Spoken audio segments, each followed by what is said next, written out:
welcome to Life Group. So on Sunday we kicked off a new sermon series called No Ordinary Christian. I'm really excited about this one. First time in my history, 20 years of preaching, I'm actually walking through the book of James.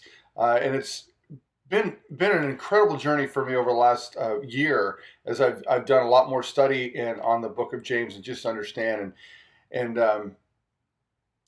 just blanket, man alive.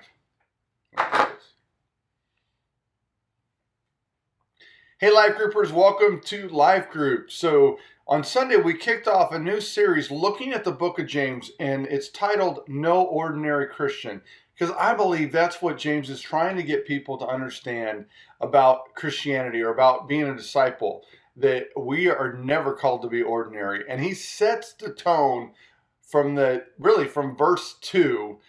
In verse 1, he says, this is who I'm writing to. Basically, everyone's dispersed, everyone that's out there, everyone that believes.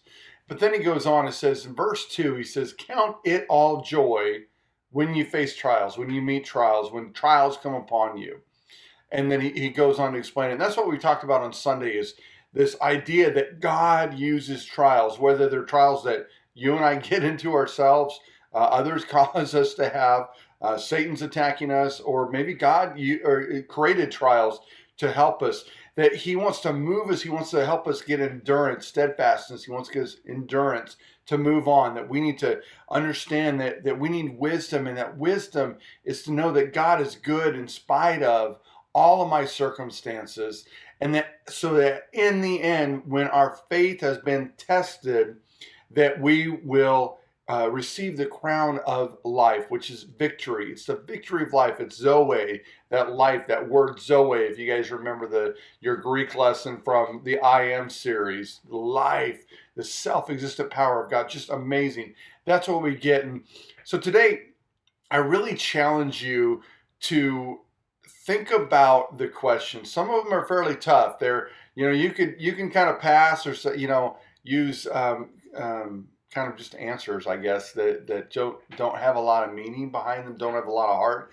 But I want to challenge you today to really think about it and understand what James is trying to say. He's talking to Christians, he's talking to individuals in persecution, and he's saying, guess what? You are being tested. And on Sunday I talked about this, that word tested, it's the same word that the silversmith would use for testing silver. And they would melt the silver down, test it, and if there were any impurities, they would raise to the top, they would scrape those off, and then they'd retest it until finally that silver was pure. And once it was pure, they said the silversmith could look in and see a perfect reflection of his face. And that's what God desires of us, that he looks down into our lives and he sees a perfect reflection of him.